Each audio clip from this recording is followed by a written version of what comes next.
जय हिंद बच्चों, आप सभी का स्वागत है अपने YouTube चैनल केमिस्ट्री आपकी #जियो। तो आज हम शुरू करने जा रहे हैं क्लास 12 का बहुत इंपॉर्टेंट चैप्टर फिजिकल केमिस्ट्री का केमिकल काइनेटिक्स। यह चैप्टर अपने आप में बहुत ज्यादा इंपॉर्टेंट रखता है, चाहे नीट हो, चाहे जेईई मेंस हो, चाहे कोई भी बोर्ड एग्जाम हो। तो चलिए स्टार्ट करते हैं चैप्टर स्टार्ट करने से पहले आप लोग अपनी कॉपी और पेन लेके साथ में बैठे और नोट करें जो मैं लिखवा रहा हूं, क्योंकि नोट्स काफी इंपॉर्टेंट हैं, क्योंकि नोट्स ऐसे कोटा जैसे। तो चलिए स्टार्ट करते हैं केमिकल काइनेटिक्स। केमिकल काइनेटिक्स, तो सबसे पहले इसकी डेफिनेशन के बारे में बात करते हैं, समझ लेते हैं कि आखिर में होता क्या है केमिकल काइनेटिक्स। तो चलिए टॉपिक डालते हैं केमिकल काइनेटिक्स। तो ध्यान से सुनना बेटा, केमिकल काइनेटिक्स।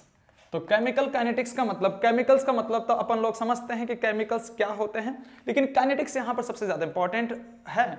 तो काइनेटिक्स का मतलब होता है यहां पर मोशन या फिर speed of reaction, speed of reactions. Kinetics का मतलब होता है स्पीड ऑफ रिएक्शंस या फिर मोशंस के बारे में। यानी कि हमें इस चैप्टर में यह समझना है कि किस तरह से रिएक्टेंट प्रोडक्ट में जा रहा है, किस स्पीड से रिएक्टेंट प्रोडक्ट में बदल रहा है।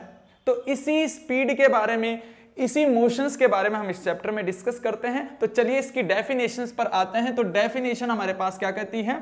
The branch of chemistry, the branch of chemistry in which the branch of chemistry in which we deals about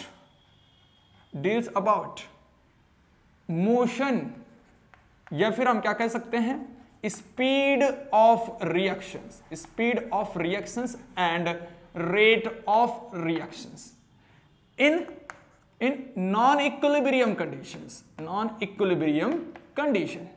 यानी कि यहां पर दो बातें हमें बहुत इंपॉर्टेंट याद रखनी है कि केमिकल काइनेटिक्स होता क्या है। तो केमिकल काइनेटिक्स की जो अगर डेफिनेशन हम देखते हैं, तो केमिकल काइनेटिक्स की डेफिनेशन में क्या आता है हमारे पास? केमिकल काइनेटिक्स क्या है? एक ब्रांच है केमिस्ट्री की, यानी कि एक शाखा है केमिस्ट्री की, जिसमें हम अध्ययन करते हैं किसके बारे में? जिसमें हम डील्स करते हैं किसके बारे में? Speed of reactions and rate of reactions. और किस कंडीशन में? कंडीशन हमारे पास होती है बच्चों नॉन इक्विलिब्रियम, यानी कि नॉन इक्विलिब्रियम कंडीशंस में हम रेट ऑफ रिएक्शंस के बारे में डिस्कस करते हैं और स्पीड ऑफ रिएक्शंस के बारे में डिस्कस करते हैं। अच्छा, एक बात याद रखना है कि ये नॉन इक्विलिब्रियम कंडीशंस क्यों बोला गया है, यानी कि यहां पर स्पेसिफाई कर रखा है non equilibrium conditions. Equilibrium condition क्यों नहीं यहां पर स्पेसिफाई कर रखा है? तो वो बात करती है डिपेंड इस पर, रेट ऑफ रिएक्शंस। क्योंकि हम समझते हैं रेट ऑफ रिएक्शंस क्या होता है बेटा? कंसंट्रेशन, यानी कि जो चेंज होता है कंसंट्रेशन में चेंज, चाहे वो रिएक्टेंट की कंसंट्रेशन हो या फिर वो प्रोडक्ट की कंसंट्रेशन हो, किसके हिसाब से? टाइम के हिसाब से। यानी कि रेट ऑफ रिएक्शंस का जो हमारे पास फॉर्मूला होता है, रेट ऑफ रिएक्शंस का फॉर्मूला होता है change in concentrations, either reactant, यानी कि या वो रिएक्टेंट हो या फिर प्रोडक्ट, आइदर प्रोडक्ट पर यूनिट टाइम, उसी को हम क्या कहते हैं? रेट ऑफ रिएक्शंस कहते हैं। तो हम इस रेट ऑफ रिएक्शंस का डिस्कस करते हैं या स्पीड ऑफ रिएक्शंस का डिस्कस करते हैं, वो भी नॉन इक्विलिब्रियम कंडीशंस। अब नॉन इक्विलिब्रियम कंडीशंस क्यों यहां पर स्पेसिफाई कर रखा है, यहां पर इक्विलिब्रियम कंडीशन क्यों नहीं बोला गया है? तो ध्यान से सुनना, यहां पर यह बात काफी इंपॉर्टेंट है, स्टार लगा दे रहा हूं। इक्विलिब्रियम कंडीशन, हमें पता है इक्विलिब्रियम कंडीशंस में क्या होता है बच्चों? इक्विलिब्रियम कंडीशंस में क्या होता है? concentrations of reactant will be equal to, यानी concentrations of reactant is equal to concentrations of product हो जाता है। यानी कि बहुत ज्यादा इंपॉर्टेंट बात है यहां पर, ध्यान से सुनना। concentrations of reactant is equal to concentration of product। इसका मतलब समझते हैं कि दोनों का ही कंसंट्रेशन, यानी कि रिएक्टेंट और प्रोडक्ट का कंसंट्रेशन क्या हो गया है? सेम हो गया है, इक्वल हो गया है। जब कंसंट्रेशन इक्वल हो गया है तो क्या हमें चेंज के बारे में पता चलेगा? नहीं, हमें उसके चेंज के बारे में पता ही नहीं चलेगा। कि हमें यही पता नहीं चलेगा किस तरह से जो है रिएक्टेंट का प्रोडक्ट में कितना चेंज हुआ है और किस स्पीड से हुआ है, कितना समय लगा है, इसके बारे में हमें पता नहीं चलेगा। या फिर प्रोडक्ट कितना इंक्रीज हुआ है या फिर रिएक्टेंट कितना डिक्रीज हुआ है, क्योंकि कंसंट्रेशंस क्या रह रही है? सेम रह रही है। कंसंट्रेशंस में कोई परिवर्तन नहीं आता, concentrations remain constant at equilibrium conditions. इसलिए हम इक्विलिब्रियम कंडीशंस को यहां पर मेंशन नहीं करते हैं, क्योंकि concentrations will be equal reactant की और प्रोडक्ट की कंसंट्रेशन इक्वल हो जाती है इक्विलिब्रियम कंडीशंस पर।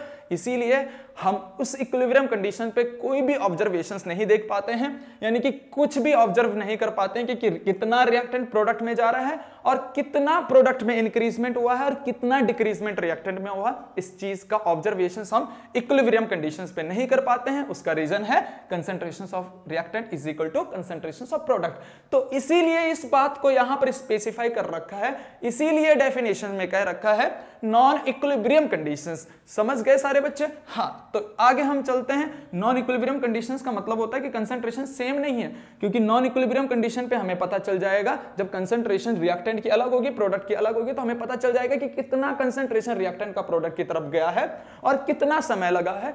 तो इसीलिए तो उसी की वजह से यहां पर क्या हमारे पास नॉन इक्विलिब्रियम कंडीशंस को मेंशन कर रखा है। Is it clear? तो आगे बढ़ते हैं हम। हमारे पास है स्पीड ऑफ रिएक्शंस के बारे में और रेट ऑफ रिएक्शंस के बारे में। तो थोड़ा इसको समझ लेते हैं कि इस चैप्टर में हमने जो डिस्कस करना है वो स्पीड ऑफ रिएक्शंस और रेट ऑफ रिएक्शंस के बारे में डिस्कस करना है।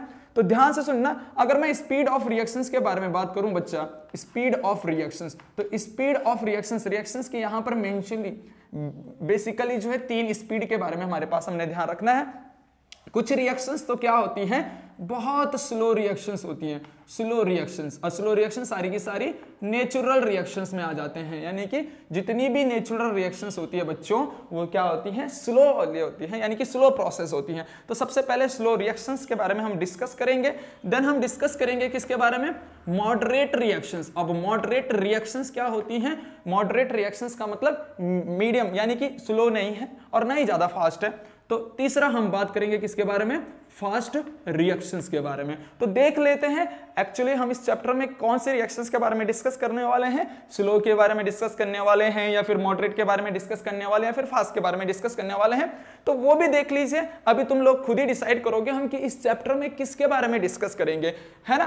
तो आगे हम बढ़ते हैं। यहां पर जो स्पीड ऑफ रिएक्शंस है, इसको यहां पर अगर मैं थोड़ा सा समझूं, यानी कि हम टॉपिक डाल रहे हैं बेटा स्पीड ऑफ रिएक्शंस। ध्यान से सुनना, स्पीड ऑफ रिएक्शंस में, स्पीड ऑफ रिएक्शंस में हमारे पास क्या है, कुछ स्लो रिएक्शंस है, कुछ क्या है मॉडरेट रिएक्शंस है, कुछ क्या है मॉडरेट मतलब मीडियम, ना स्लो ना ज्यादा फास्ट, और कुछ क्या है फास्ट रिएक्शंस है। तो ध्यान से सुनना, स्लो रिएक्शंस में क्या होता है, स्लो रिएक्शंस में क्या होता है, जो बहुत ज्यादा स्लो हो रही हैं, जैसे मैंने यहां पर एग्जांपल दिया, नेचुरल रिएक्शन स्लो रिएक्शंस में आ जाता है, ठीक है। मॉडरेट रिएक्शंस में यहां पर क्या आती हैं, सारी की सारी मॉलिक्यूलर रिएक्शंस मॉडरेट होती हैं, और फास्ट रिएक्शंस में सारी की सारी आयनिक रिएक्शन जो होती हैं वो फास्ट होती हैं। तो अभी समझ ले हैं यहां पर क्या होता है, स्लो रिएक्शंस में क्या होता है बच्चों, स्लो रिएक्शंस में बहुत आराम से चेंज आता है, यानी कि बहुत आराम से रिएक्टेंट प्रोडक्ट की तरफ बदलेगा, यानी कि बहुत ज्यादा समय लगेगा रिएक्टेंट को प्रोडक्ट में बदलने के लिए। बहुत ज्यादा समय का मतलब है यानी कि टाइम रिक्वायरमेंट यहां पर इन्फिनिटी लगेगी, यानी कि बहुत ज्यादा बोले तो टाइम रिक्वायरमेंट क्या होगा यहां पर, इन्फिनिटी, है ना। और चेंज क्या होगा, बहुत कम, इतना सा चेंज, यानी कि बहुत छोटा सा चेंज होगा, स्मॉल चेंज होगा। तो मैं क्या बोल रहा हूं कि रिएक्टेंट की कंसंट्रेशन में यहां पर चेंज क्या होगा, बहुत छोटा सा, यानी कि रिएक्टेंट की कंसंट्रेशन बोलो चाहे प्रोडक्ट की कंसंट्रेशन बोलो, यानी कि जो कंसंट्रेशन में जो चेंज है वो ना के बराबर चेंज होगा, यानी कि नेग्लिजिबल चेंज होगा। तो मैं यहां पर सिंपल सा लिख लेता हूं कि यहां पर चेंज क्या होगा बच्चों, यहां पर चेंज होगा जीरो, नेग्लिजिबल, यानी कि ना के बराबर चेंज। और टाइम क्या लग रहा है, बहुत ज्यादा, यानी कि काफी समय लगता है। जैसे हमारे पास जैसे रस्टिंग ऑफ आयरन है, रस्टिंग ऑफ आयरन का इसका एग्जांपल बहुत अच्छा है।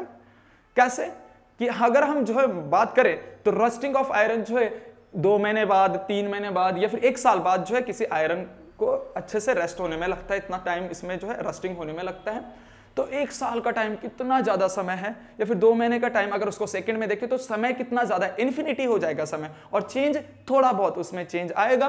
तो कहने का मतलब है चेंज तो उसमें नेग्लिजिबल है, लेकिन जो टाइम है बच्चों वो टाइम क्या आ जाता है, बहुत ज्यादा। उस चेंज के हिसाब से टाइम क्या हो जाता है यहां पर, उस चेंज के हिसाब से टाइम क्या हो जाता है, इन्फिनिटी हो जाता है, यानी कि टाइम जो है इन्फिनिटी हो रहा है बहुत ज्यादा और चेंज आ रहा है नेग्लिजिबल। तो क्या हम इसकी रेट निकाल पाएंगे, ध्यान से सुनना। अगर मैं रेट ऑफ रिएक्शंस का फॉर्मूला लिख रहा हूं बच्चों, यानी कि रेट ऑफ रिएक्शंस का फॉर्मूला लिख रहा हूं, चेंज इन कंसंट्रेशन, चाहे वो रिएक्टेंट की कंसंट्रेशन में चेंज हो चाहे वो प्रोडक्ट की कंसंट्रेशन में चेंज हो। तो चेंज हमारे पास क्या है, अगर मैं इसको ऊपर इस तरह से लिखूं कि ये चेंज है और अपॉन क्या है, टाइम, ध्यान से सुनना।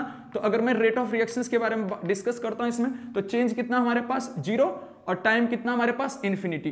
तो क्या हम इस रिएक्शंस की रेट निकाल पा रहे हैं? हम इस रिएक्शंस की रेट नहीं निकाल पाते हैं, इसलिए इस चैप्टर में हम स्लो रिएक्शंस के बारे में डिस्कस नहीं करेंगे, क्योंकि हम उसी रिएक्शंस के बारे में डिस्कस करेंगे जिसका हम रेट निकाल पाते हैं, रेट ऑफ रिएक्शंस निकाल पाते हैं, उसी रिएक्शंस के बारे में डिस्कस करेंगे। तो स्लो रिएक्शंस का हम रेट नहीं निकाल पा रहे हैं क्योंकि उसमें चेंज ना के बराबर और टाइम इन्फिनिटी लग रहा है, तो इस तरह से हम उसकी रेट ऑफ रिएक्शंस नहीं निकाल पाते हैं। तो इसमें जैसे एग्जांपल मैंने अभी तुम्हें दिया है, एग्जांपल जैसे रस्टिंग ऑफ आयरन या फिर कोरोजन्स ऑफ मेटल, हम यहां पर लिख लेते हैं कोरोजन्स ऑफ मेटल का कोरोजन्स, यानी कि सारी की सारी नेचुरल रिएक्शंस है। और कोरोजन्स ऑफ मेटल में हम क्या बोल सकते हैं बच्चों? Rusting of iron. यहां पर आयरन की क्या हो रही है? रस्टिंग हो रही है। यानी कि जितनी भी नेचुरल रिएक्शंस है, यहां पर लिखा है ना मैंने, जितनी भी नेचुरल रिएक्शंस हैं वो सारी की सारी स्लो रिएक्शंस में आती हैं, और उन स्लो रिएक्शंस का हम रेट ऑफ रिएक्शंस नहीं निकाल पाते हैं, वो तुम लोगों ने समझ लिया। अब हम चलते हैं फास्ट रिएक्शंस की तरफ। मॉडरेट हम देखते हैं तो थोड़ी देर बाद, पहले फास्ट रिएक्शंस को देख लेते हैं। फास्ट रिएक्शंस में क्या होता है बच्चों? फास्ट रिएक्शंस में क्या होता है? इंस्टेंटली रिएक्शंस हो जाती है, यानी कि फास्ट रिएक्शंस उनको हम कहते हैं जहां पर इंस्टेंट ही चेंज हो जाता है। इंस्टेंट रिएक्शंस को हम फास्ट रिएक्शंस बोलते हैं, यानी कि डालते ही जहां पर रिएक्टेंट से प्रोडक्ट बन गया, यानी कि रिएक्टेंट से ही प्रोडक्ट डायरेक्टली बन जाता है, जहां पर टाइम का पता ही नहीं चलता, यानी कि टाइम बहुत कम लगता है, नेग्लिजिबल टाइम लगता है, और चेंज बहुत ज्यादा हो जाता है, यानी कि मैक्सिमम रिएक्टेंट प्रोडक्ट में बदल जाता है, या फिर सारा का सारा रिएक्टेंट प्रोडक्ट में बदल जाता है। और एट अ टाइम, इंस्टेंट का मतलब होता है एट अ टाइम सारा का सारा रिएक्टेंट प्रोडक्ट में बदल दिया, या फिर at a time more amount of reactant convert into product, यानी कि ज्यादातर अमाउंट ऑफ रिएक्टेंट की जो है प्रोडक्ट में बदल जाती है। तो यानी कि चेंज यहां पर क्या हो रहा है? यहां पर अगर मैं बात करूं बच्चों, तो चेंज क्या हो रहा है? यहां पर बहुत ज्यादा हो रहा है, इन्फिनिटी। और टाइम क्या है? बहुत छोटा सा, इतना सा टाइम है, यानी कि नेग्लिजिबल टाइम है। तो यहां पर अगर मैं टाइम के बारे में डिस्कस करता हूं बच्चों, तो टाइम क्या है? 0। तो क्या हम इसका रेट ऑफ रिएक्शंस निकाल पाते हैं? तो रेट ऑफ रिएक्शंस को देख लीजिए, हम क्या बोल रहे हैं? रेट ऑफ रिएक्शंस का फॉर्मूला क्या है? चेंज, है ना, चाहे वो change in concentration of reactant हो, चाहे वो चेंज अपॉन टाइम हो। तो देखो यहां पर, देखो ध्यान से सुनना, क्या मैं इसका रेट निकाल पाता हूं बच्चों? चेंज कितना हो रहा है? इन्फिनिटी हो रहा है, और टाइम कितना है? 0। क्या मैं इसका रेट निकाल पा रहा हूं? नहीं, क्योंकि यहां पर इन्फिनिटी चेंज और टाइम नेग्लिजिबल है, तो हम इसका भी रेट हम डिस्कस नहीं कर पाते हैं। इसमें भी जो फास्ट रिएक्शंस होती है उसमें हम रेट डिस्कस नहीं कर पाते हैं, जैसे कि सारी की सारी आयनिक, मैंने अभी तुम्हें एग्जांपल दिया, जितनी भी आयनिक रिएक्शंस हैं बहुत फास्ट रिएक्शंस होती हैं, उसमें भी हम रेट डिटरमाइन नहीं कर सकते। आयनिक रिएक्शंस जैसे सारी की सारी, जैसे एसिड बेस वाली रिएक्शंस हमने बोल दिया, मान लीजिए जैसे NaOH प्लस HCl, तो ये आयनिक है, इसमें आयंस बनते हैं, तो क्या बन गया? NaCl बन गया, यानी Na पॉजिटिव Cl नेगेटिव। ठीक है, इस तरह से यहां पर आयंस बनते हैं, तो इसको आयनिक रिएक्शंस बोलते हैं। नेक्स्ट जैसे हम बोल सकते हैं, मान लीजिए जैसे KOH बोल दिया बच्चों, और यहां पर जो HCl बोल दिया, तो क्या बन गया? KCl बन गया प्लस H2O। यानी कि जैसे जितनी भी आयनिक रिएक्शंस है वो सारी की सारी फास्ट होती हैं, तो उस फास्ट में हम रेट डिटरमाइन नहीं कर सकते रिएक्शंस का, और ना ही हम स्लो में रेट डिटरमाइन कर सकते हैं। ठीक है, वो तुमने देख लिया कि क्या हो रहा है इसमें और इसमें क्या हो रहा है, जिसकी वजह से हम रेट डिटरमाइन नहीं कर पा रहे। अब बच्चे हमारे पास कौन से? मॉडरेट रिएक्शंस, और उसी रिएक्शंस के बारे में हम यहां पर डिस्कस करने वाले हैं। उन्हीं रिएक्शंस के बारे में हम इस चैप्टर में पढ़ते हैं। तो मॉडरेट रिएक्शंस होती क्या है? मॉडरेट रिएक्शंस वो रिएक्शंस होती है बच्चों, न जो ज्यादा स्लो होती हैं और न ज्यादा फास्ट होती हैं। ऐसी रिएक्शंस जिनमें चेंज जो है टाइम के अकॉर्डिंग होता है, यानी कि विद रिस्पेक्ट टू टाइम, यानी कि जो चेंज है विद रिस्पेक्ट टू टाइम चलता है। यानी कि हम बोलेंगे कि मॉडरेट रिएक्शंस क्या होती हैं? वो मिडिल होती हैं, यानी कि न स्लो न फास्ट। ऐसे रिएक्शंस जहां पर change with respect to time हो रहा है, यानी कि यहां पर change in concentrations either reactant और प्रोडक्ट, यानी कि चाहे जो कंसंट्रेशन हो रिएक्टेंट का या फिर प्रोडक्ट का, उसमें जो चेंज है वो किसके रिस्पेक्ट में हो रहा है? With respect to time. ये सबसे ज्यादा इंपॉर्टेंट है बच्चों, विद रिस्पेक्ट टू टाइम, यानी कि टाइम के अनुसार यहां पर चेंज हो रहा है। हमें पता चल रहा है कि कितने टाइम में कितना चेंज हुआ और कितना टाइम में कितना चेंज हुआ, यानी कि कितना टाइम में रिएक्टेंट प्रोडक्ट में बदला और कितना टाइम प्रोडक्ट बनने में लगा और कितना प्रोडक्ट बना। यानी कि इसमें हम निकाल सकते हैं कि चेंज कितना हुआ है और समय कितना लगा है ना।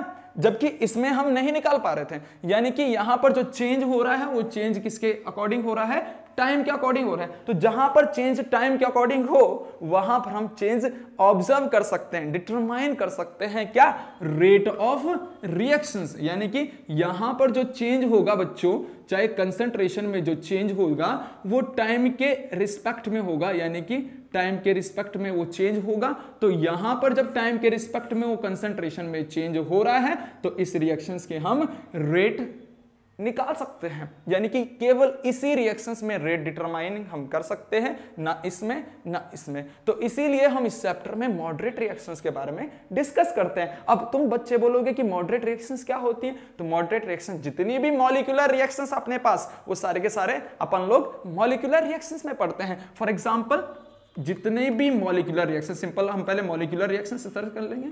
जितनी भी मॉलिक्यूलर रिएक्शंस है वो सारी की सारी मॉडरेट है। मॉलिक्यूलर जैसे H2I2 के साथ रिएक्शंस कर दिया तो क्या बन गया बेटा, 2HI बन गया ना। ऐसे ही जो है H2Br2 के साथ रिएक्शंस कर गया तो क्या बन गया, 2HBr बन गया। ऐसे ही जो है, ऐसे हम अपने पास जैसे H2N2 के साथ रिएक्शंस कर गया तो क्या बन गया, NH3 बन गया। यानी कि मॉलिक्यूल्स ने मॉलिक्यूल्स के साथ रिएक्शंस करा, ये क्या बन गया अपने पास, मॉलिक्यूलर रिएक्शंस, है ना। तो जितनी भी मॉलिक्यूलर रिएक्शंस हैं, जितनी भी मॉलिक्यूलर रिएक्शंस हैं अपने पास, वो सारी की सारी क्या होती हैं अपने पास, जितनी भी मॉलिक्यूलर रिएक्शंस वो सारी की सारी मॉडरेट में आती हैं। जैसे H2+Cl2 तो क्या बन गया, 2HCl बन गया। एक एग्जांपल हम और लिख सकते हैं, जैसे H2+O2, यानी कि यहाँ पर ऑक्सीजन का मॉलिक्यूल हाइड्रोजन का मॉलिक्यूल्स रिएक्शंस करके क्या बन रहा है, H2O बन रहा है ना। तो ये सारी की सारी अपने पास क्या आ जाएंगे बच्चों, ये सारी की सारी अपने पास क्या आ जाएंगे, सारी की सारी मॉलिक्यूलर रिएक्शंस हो जाती हैं, मॉडरेट रिएक्शंस हो जाती हैं। और इसी रिएक्शंस में हम रेट डिटरमाइन कर सकते हैं, और इसीलिए हम इस चैप्टर में डिस्कस करते हैं केवल मॉडरेट रिएक्शंस के बारे में। आप बच्चों को समझ में आया अच्छा से, चलिए छाप लीजिए, फिर हम आगे पढ़ते हैं किसके बारे में, रेट ऑफ रिएक्शंस के बारे में। पहले इसको छाप लो।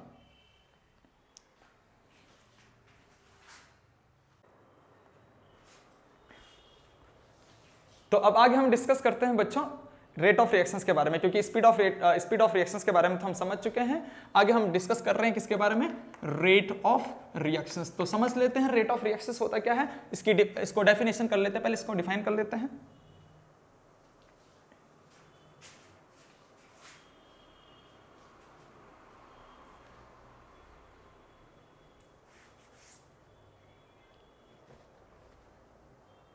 तो चलिए हम नेक्स्ट टॉपिक स्टार्ट करते हैं, रेट ऑफ रिएक्शंस, क्योंकि स्पीड ऑफ रिएक्शंस तो हम समझ ही चुके हैं। तो टॉपिक डालते हैं रेट ऑफ रिएक्शंस। तो रेट ऑफ रिएक्शंस क्या होता है उसको पहले डिफाइन कर लेते हैं बच्चों। रेट ऑफ रिएक्शंस अभी भी हमने समझा था कि क्या, चेंज इन कंसंट्रेशन, यानी कि change in concentration, change in concentrations either reactant और प्रोडक्ट, कि कंसंट्रेशन चाहे रिएक्टेंट की हो चाहे प्रोडक्ट की हो, उसमें जो चेंज आ रहा है किसके अनुसार, in per unit time, per unit time. ठीक है, कहने का मतलब है कि जितना भी चेंज आ रहा है कंसंट्रेशन में, चाहे वो रिएक्टेंट का हो चाहे प्रोडक्ट का हो, टाइम के अनुसार, तो उसी को हम क्या बोलते हैं, रेट ऑफ रिएक्शंस बोलते हैं। यानी कि रेट ऑफ रिएक्शंस का जो फॉर्मूला हमारे पास बन गया डेफिनेशन के हिसाब से, वो हमने पहले भी देख लिया था, क्या, change in concentrations of reactant या फिर product with respect to time. तो ये हमारे पास फॉर्मूला बन गया, और फॉर्मूले से ही हम इसकी असाई यूनिट भी निकाल सकते हैं बच्चों। असाई यूनिट क्या बन जाएगी इसकी, असाई यूनिट क्या बन जाएगी, ऊपर क्या है, चेंज इन कंसंट्रेशन, कंसंट्रेशन का मतलब होता है मोलैरिटी। तो मोलैरिटी की यूनिट अपने पास क्या होती है, मोल पर लीटर, है ना, यानी कि मोल लीटर इनवर्स अपॉन क्या है, टाइम। तो टाइम की यूनिट क्या होती है अपने पास, सेकंड। तो हम क्या बोल सकते हैं, इसकी यूनिट फाइनली क्या बन गई, मोल पर लीटर पर सेकंड। इस तरह से इसकी यूनिट बन गई है ना।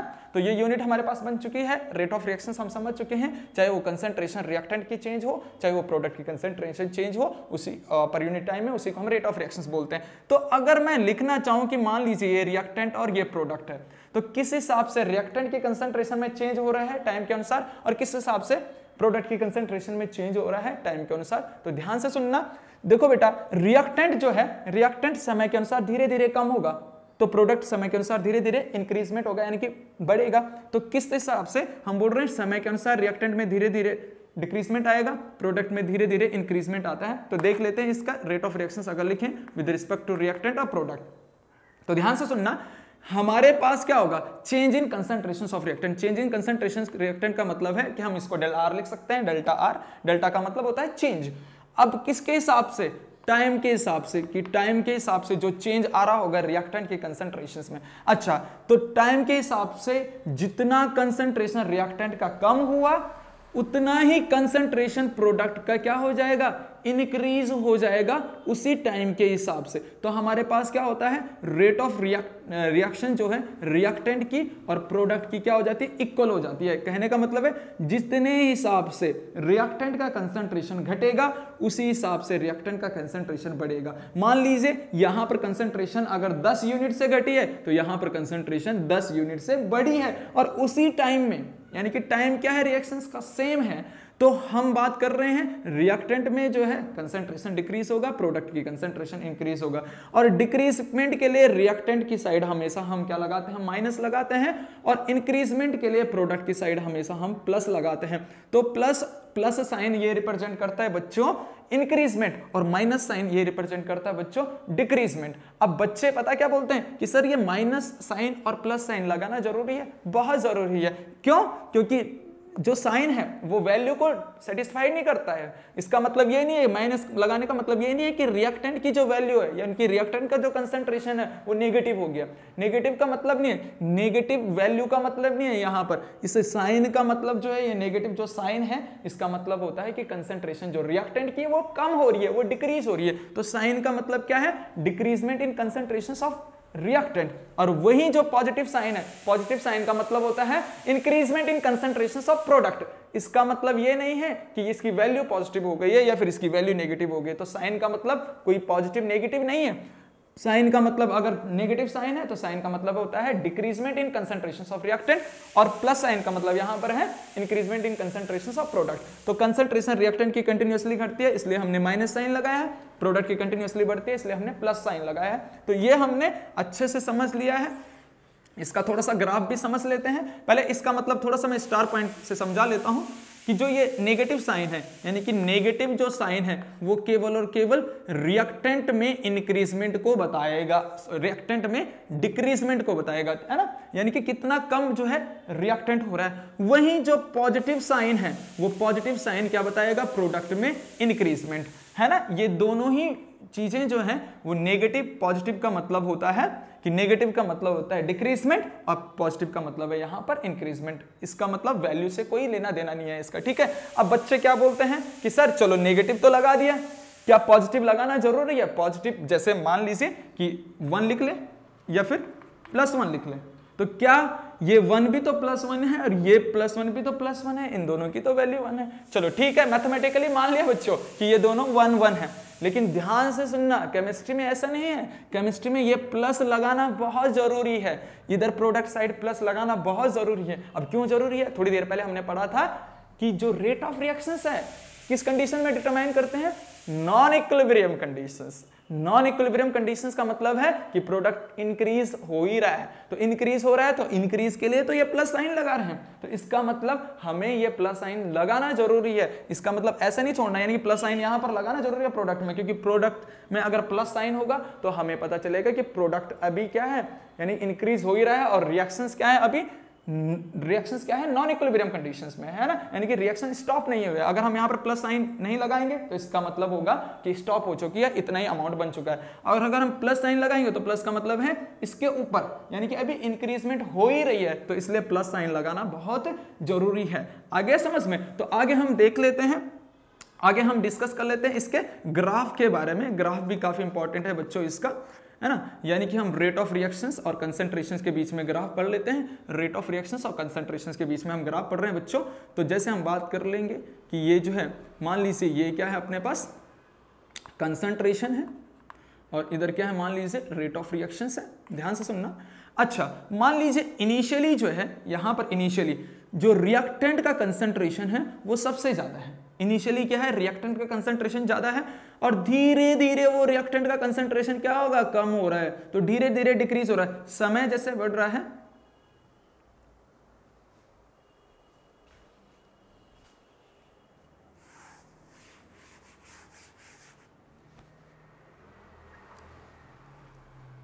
नेक्स्ट है यहां पर ग्राफ, और ग्राफ भी काफी इंपॉर्टेंट है बच्चों। ग्राफ किसके बीच में, between concentrations and time, concentrations and time के बीच में यहां पर ग्राफ है। तो देख लेते हैं कंसंट्रेशन और टाइम के बीच का ग्राफ, ध्यान से सुनना बच्चा। जैसे यहां क्या है, मान लीजिए यहां टाइम हम ले रहे हैं, इस कोऑर्डिनेट में टाइम ले रहे हैं और इस कोऑर्डिनेट में क्या ले रहे हैं हम, कंसंट्रेशन, चाहे वो रिएक्टेंट का हो चाहे वो प्रोडक्ट का हो। तो इनिशियली अपने पास क्या होगा, इनिशियली रिएक्टेंट का कंसंट्रेशन बहुत ज्यादा होगा, तो वो कंसंट्रेशन जो रिएक्टेंट का है, रिएक्टेंट का कंसंट्रेशन इनिशियली मतलब प्रोडक्ट कुछ भी नहीं बना, तो रिएक्टेंट का कंसंट्रेशन ज्यादा होगा। तो रिएक्टेंट का कंसंट्रेशन इनिशियली ज्यादा होगा तो धीरे धीरे वो रिएक्टेंट क्या हो रहा है, डिक्रीज हो रहा है, कम हो रहा है। तो डिक्रीजमेंट का ग्राफ कुछ इस तरह से चल जाता है, यानी कि ये ग्राफ किसके लिए, रिएक्टेंट के लिए, यानी कि जैसे जैसा समय बढ़ेगा वैसे वैसे रिएक्टेंट घटता चला जाएगा। अब रिएक्टेंट घटता चले जा रहा है तो इनिशियली प्रोडक्ट क्या है, जीरो, इनिशियली प्रोडक्ट जीरो होगा। अब जैसे जैसे समय बीतता जाएगा, तो जैसे जैसे समय बीतता जाएगा वैसे वैसे प्रोडक्ट की वैल्यू भी बढ़ती जाएगी, यानी कि प्रोडक्ट का ग्राफ इस तरह से प्लस में चला जाएगा और रिएक्टेंट का ग्राफ इस तरह से डिक्रीजमेंट में चले जाएगा। तो ये जो है ये ग्राफ हो जाता है बहुत इंपॉर्टेंट, ये ग्राफ प्रोडक्ट के लिए आ जाता है और ये ग्राफ रिएक्टेंट के लिए आ जाता है। कंसंट्रेशंस और टाइम के बीच में ग्राफ है, काफी इंपॉर्टेंट ग्राफ है। आ गया बच्चा समझ में? तो अब हम आगे डिस्कस कर लेते हैं इस रेट ऑफ रिएक्शंस के टाइप के बारे में। तो हम टॉपिक डाल रहे हैं बच्चों, types of rate of reactions. तो रेट ऑफ रिएक्शंस के अगर टाइप के बारे में डिस्कस कर रहे हैं, रेट ऑफ रिएक्शंस के टाइप के बारे में डिस्कस कर रहे हैं, तो दो टाइप यहां पर काफी इंपॉर्टेंट हमारे पास होते हैं, दो टाइप के बारे में हम डिस्कस करेंगे इसमें। सबसे पहला है average rate of reactions, average rate of reactions, और दूसरा होता है बच्चों इंस्टेंट रेट ऑफ रिएक्शंस। तो चलिए समझ लेते हैं कि एवरेज रेट ऑफ रिएक्शंस क्या होता है और इंस्टेंट रेट ऑफ रिएक्शंस क्या होता है। Average rate of reactions, average का मतलब होता है कि जहां पर चेंज एक गिवन टाइम पीरियड में हो रहा है। एवरेज का मतलब होता है गिवन टाइम पीरियड, कि इतने टाइम से और इतने टाइम के बीच में इतना चेंज हुआ, तो उसी को हम बोलेंगे एवरेज रेट ऑफ रिएक्शंस। और इंस्टेंट का मतलब इंस्टेंटली, यानी इंस्टेंटली हम अगर किसी रिएक्शंस के रेट निकाल रहे हैं एट अ टाइम अगर हम किसी रिएक्शंस के रेट निकाल रहे हैं तो वो इंस्टेंट हो जाएगा, यानी एकदम से अगर हम किसी एक ही टाइम पे अगर हम किसी रिएक्शंस के रेट निकाल रहे हैं तो इंस्टेंट रेट ऑफ रिएक्शंस में आ जाता है। और यहां पर क्या होता है एवरेज, यानी कि गिवन टाइम पीरियड, यानी कि over time period, given time period में जो रेट ऑफ रिएक्शंस निकालते हैं उसी को हम क्या बोलते हैं, एवरेज रेट ऑफ रिएक्शंस। तो इसको अगर मैं डिफाइन करना चाहूं तो यानी कि हम बोलेंगे rate of reactions given over a time period, यानी कि गिवन टाइम पीरियड में, यानी कि सिंपल हम लिख सकते हैं यानी rate of reactions over time period या फिर गिवन टाइम पीरियड में, गिवन टाइम पीरियड बोल दो, गिवन टाइम पीरियड बोल दो, या फिर ओवर टाइम पीरियड में जिसमें हम रिएक्शंस की रेट निकालते हैं वही एवरेज होता है। यानी कि हम यहां पर देख रहे हैं, यहां पर जो चेंज होता है एक गिवन टाइम पीरियड के बीच में होता है, यानी कि एक लंबे समय के बीच में हम यहां पर टाइम का जो गैप है, लंबे समय का जो गैप है उसके बीच में हम यहां पर चेंज देखते हैं, यानी कि रेट ऑफ रिएक्शंस देखते हैं। तो ध्यान से सुनना, हम जो यहां पर टाइम का जो चेंज देख रहे हैं वो क्या होता है, यानी कि चेंज यहां पर क्या होता है, एक गिवन टाइम पीरियड का जो चेंज होता है वही देखते हैं। चेंज यहां पर क्या होता है, गिवन टाइम पीरियड का हो रहा है, गिवन टाइम पीरियड का चेंज यहां पर होता है, चाहे वो चेंज कंसंट्रेशन में हो, चाहे वो चेंज टाइम में हो। तो एक गिवन टाइम पीरियड में जो चेंज हो रहा है उसी को हम क्या कहते हैं, एवरेज रेट ऑफ रिएक्शंस। और यहां पर जो चेंज होता है उसको हम रिप्रेजेंट करते हैं डेल्टा से। उसको किससे रिप्रेजेंट करते हैं, डेल्टा से। और यहां पर जो चेंज होता है वो इंस्टेंटली चेंज हो जाता है, ठीक है। यहां पर जो चेंज होगा यानी एट अ टाइम, यानी कि कोई गिवन टाइम पीरियड नहीं होगा, एट अ टाइम चेंज, यानी कि यहां पर क्या बोलेंगे, यानी कि जो रेट ऑफ रिएक्शंस निकाल रहे हैं हम यहां पर एट अ टाइम हम यहां पर रेट ऑफ रिएक्शंस निकालते हैं, यानी कि जो चेंज है वो चेंज में यहां पर टाइम पीरियड नहीं दिया होता है तो हम यहाँ पर लिख देंगे, यहाँ पर टाइम पीरियड के बारे में डिस्कस नहीं होता है, यानी कि टाइम पीरियड के बारे में यहाँ पर डिस्कस नहीं होता है और यहाँ पर टाइम पीरियड के बारे में डिस्कस होता है। तो यहाँ पर डेल्टा से रिप्रेजेंट करते हैं एट अ टाइम, यहाँ पर एट अ टाइम पे जो है यहाँ पर स्मॉल सा चेंज हम दिखाते हैं। यहाँ पर चेंज क्या होता है, ये स्मॉल होता है और इस स्मॉल चेंज को हम डी से रिप्रेजेंट करते हैं, यानी कि स्मॉल सा चेंज डी है। और यहाँ पर जो चेंज है वो लार्ज चेंज होता है और इस लार्ज चेंज को हम किससे रिप्रेजेंट करते हैं, डेल्टा से रिप्रेजेंट करते हैं, है ना। तो एवरेज और इंस्टेंट के बारे में समझ चुके हैं, इसको ग्राफ से समझ लेते हैं।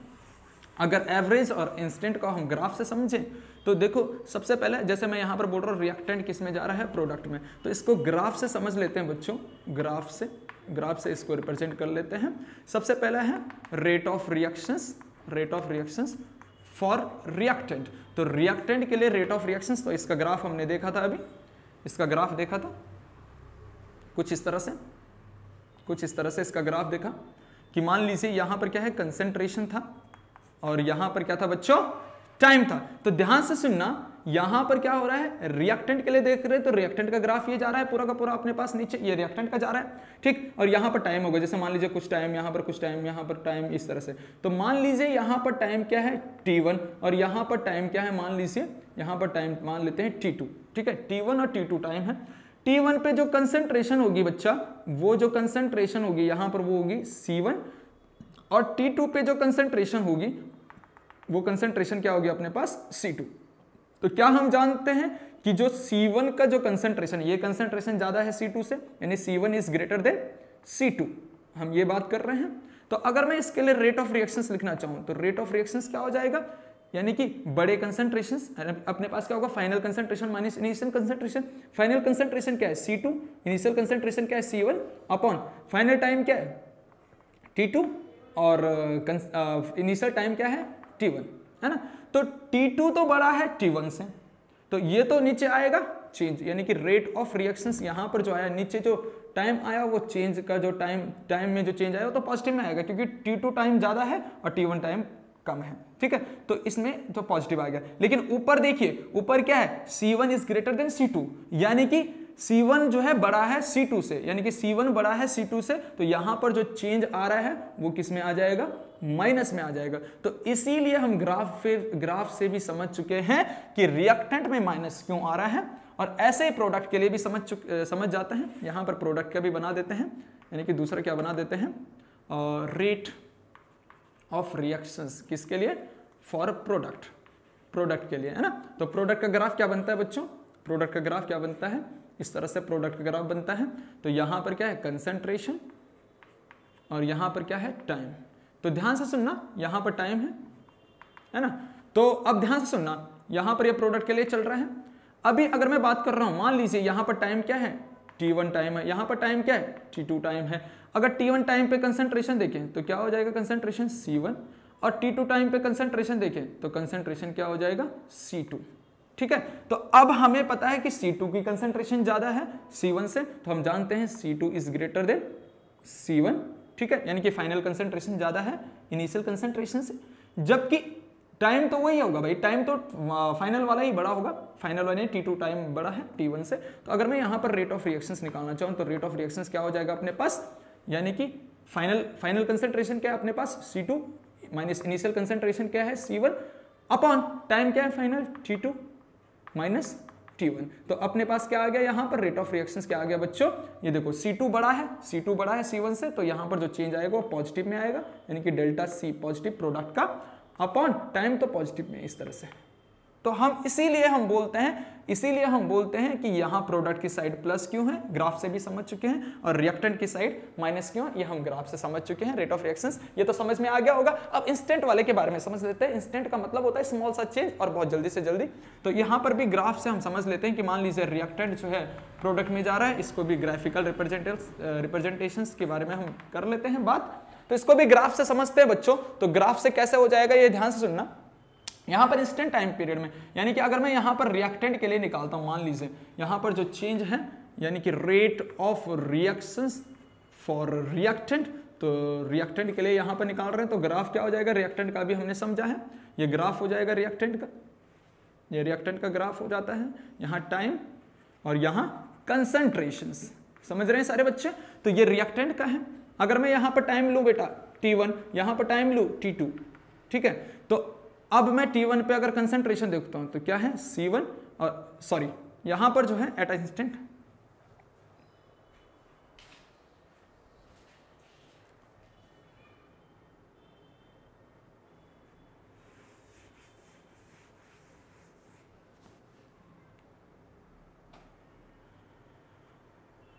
इसका अगर ग्राफ समझते हैं तो ग्राफ क्या हो जाएगा, यहां पर तो कंसंट्रेशन है, यहां कंसंट्रेशन, और यहां क्या आ गया टाइम, ठीक है। अब जो रिएक्टेंट यहां पर ग्राफ इस तरह से जा रहा है, रिएक्टेंट का अभी हमने समझा। अब जो कंसंट्रेशन में चेंज होगा वो एट अ पॉइंट होगा, एट अ पॉइंट। ये टाइम का जो है एक ही टाइम में जो है जो चेंज होगा एट अ टाइम होगा, यानी कि हम टाइम जो है अब अलग अलग नहीं मानेंगे, T1 T2 नहीं मानेंगे इसकी तरह, क्योंकि इसमें तो क्या था गिवन टाइम पीरियड था ना, तो टाइम पीरियड गिवन था तो इसमें हम T1 और T2 मान सकते हैं। लेकिन यहां पर क्या होगा इंस्टेंट रिएक्शंस, यानी कि एकदम से एक ही टाइम पे, तो एक ही टाइम पे यानी कि मान लीजिए एक ही टाइम पे हमने यहाँ पर T मान लिया, और यहां पर क्या होगा इसका कंसंट्रेशन C, इसका कंसंट्रेशन C हो गया। तो हम बोलेंगे इस पॉइंट पे एट अ टाइम पे जो कंसंट्रेशन में चेंज हो रहा है उसी को हम क्या बोलते हैं, इसमें इंस्टेंट रेट ऑफ रिएक्शंस। तो ये डिक्रीजमेंट हो रहा है, इसकी रेट ऑफ रिएक्शंस हम किस तरह से निकालते हैं एट अ टाइम, तो इसका हम यहाँ पर स्लोप ड्रॉ कर देते हैं बच्चों, और यही स्लोप हमें जो रिप्रेजेंट करता है, ये स्लोप ही रिप्रेजेंट करता है क्या, रेट ऑफ रिएक्शंस रिएक्टेंट की। तो क्या हो जाएगा, स्मॉल सा चेंज होता है यहाँ पर एट अ टाइम, तो स्मॉल सा चेंज होता है, लार्ज चेंज तो होगा नहीं, बहुत छोटा सा चेंज होता है, उस चेंज को हम रिप्रेजेंट करते हैं डी से। तो ये हो जाएगा DC, यानी कि कंसंट्रेशन ऑफ रिएक्टेंट में चेंज अपॉन DT, इस तरह से हो जाएगा, और माइनस लग जाएगा क्योंकि रिएक्टेंट है। सेम टू सेम ये प्रोडक्ट के लिए भी ऐसा ही होगा, प्रोडक्ट के लिए भी क्या होगा कि प्रोडक्ट का ग्राफ इस तरह से बन रहा है, ये कंसंट्रेशन है प्रोडक्ट की, और ये है टाइम। तो इंस्टेंट टाइम का मतलब होता है एट अ टाइम, यहां पर भी एक ही टाइम लेंगे, और यहां पर क्या हो रहा है इसकी कंसंट्रेशन में चेंज हो रहा है। तो इसका भी जो ग्राफ से हम जो है अगर इसका ग्राफ समझे तो इसका ग्राफ भी हम यहाँ पर क्या बोल रहे हैं, कंसंट्रेशन है। इनिशियली जो कंसंट्रेशन जो है यहाँ पर एक ही टाइम में जो कंसंट्रेशन चेंज हो रही है, तो उसमें भी क्या होगा, बहुत छोटा सा कंसंट्रेशन में परिवर्तन देखने को मिलेगा, और उसको भी हम स्लोप से ही रिप्रेजेंट करेंगे। यहाँ पर स्लोप आ गया ग्राफ का, और यही स्लोप यहाँ पर रिप्रेजेंट करता है बच्चों क्या, रेट ऑफ रिएक्शंस, किसकी, प्रोडक्ट की। तो यहां पर इसके लिए भी हम क्या लिखेंगे, rate of reactions of product कितना हो जाएगा अपने पास, क्या हो जाएगा, प्लस प्रोडक्ट के लिए प्लस लगता है डेल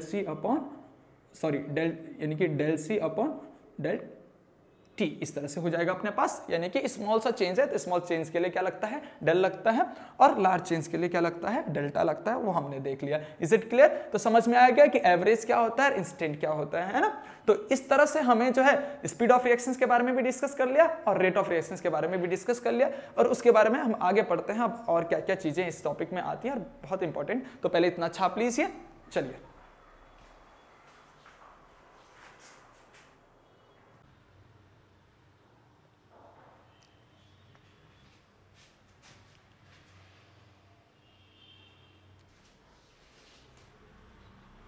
तो चलिए बच्चों, हम नेक्स्ट टॉपिक स्टार्ट करने वाले हैं, representations of rate of reactions. तो हम टॉपिक डाल रहे हैं representation of rate of reaction, कि रेट ऑफ रिएक्शन को किस तरह से रिप्रेजेंट करते हैं और किस तरह से स्पेकुलेशंस आते हैं हमारे पास। फॉर एग्जांपल हमारे पास कोई रिएक्शन है बच्चों, मान लीजिए फॉर एग्जांपल हमारे पास कोई रिएक्शन है A plus B gives out C plus D. तो इसको हमें रिप्रेजेंट किस तरह से करना है रेट ऑफ रिएक्शंस में। तो हमें पता है कि ये अपने पास क्या है, रिएक्टेंट है, ये अपने पास रिएक्टेंट है, और ये अपने पास क्या है, प्रोडक्ट है। इतना तो हमें पता है, ठीक। तो इसको रिप्रेजेंट करने का जो तरीका होता है रेट ऑफ रिएक्शंस में, तो रेट ऑफ रिएक्शंस के लिए हम इसको किस तरह से लिखेंगे कि रेट ऑफ रिएक्शन, इस रिएक्शन के लिए हम रेट ऑफ रिएक्शन लिखने जा रहे हैं। तो किस तरह से लिखेंगे इस रिएक्शन के लिए rate of reactions, rate of reaction is equal to हो जाएगा बच्चों change in concentrations of reactant A upon time, change in time. वो क्या है, रिएक्टेंट है तो माइनस लग जाएगा, is equal to change in concentrations of B upon delta T, minus लग जाएगा, रिएक्टेंट है, इज इक्वल टू प्रोडक्ट के लिए प्लस लगता है change in concentrations of C upon time, is equal to product है D वाला प्लस लगेगा change in concentrations of D upon delta T। तो हम इसको इस तरह से रिप्रेजेंट करते हैं रेट ऑफ रिएक्शंस को, ठीक। मान लीजिए दूसरा एग्जांपल हम समझ लेते हैं कुछ और। जैसे यहां पर ये है कि जो a प्लस बी हमने बोला, मान लीजिए 2a plus 3b gives 4c plus D, इस तरह से कोई रिएक्शंस हमारे पास। तो इसके लिए रिप्रेजेंट करना है हमें रेट ऑफ रिएक्शंस को किस तरह से लिखना है, तो बहुत आसान है। Rate of reactions is equal to जो यहाँ पर ये कॉफिशिएंट है, यानी कि जो ये फैक्टर है यहाँ पर कॉफिशिएंट फैक्टर, जैसे इसका a का जो कॉफिशिएंट है वो 2 है और b का जो कॉफिशिएंट है वो 3 है, c का जो कॉफिशिएंट है वो 4 है और d का जो कॉफिशिएंट है वो 1 है ना। तो वो कॉफिशिएंट जो है बच्चों वो 1 अपॉन करके आ जाते हैं। जैसे इस 2 है तो 1/2 change in concentrations of A upon delta T. ये जो रिएक्टेंट है A वो माइनस आ जाएगा क्योंकि रिएक्टेंट होने की वजह से माइनस आ गया, इज इक्वल टू माइनस ये भी कॉफिशिएंट 3 है तो ये क्या आ जाएगा 1/3 del B upon delta T is equal to, ये प्लस है ये प्रोडक्ट है तो प्लस आएगा, plus 1/4 del C upon delta T is equal to क्या आएगा, यहां पर 1 है तो 1/1 का मतलब 1 ही है तो ये सिंपल आ जाएगा del D upon delta T. Is it clear?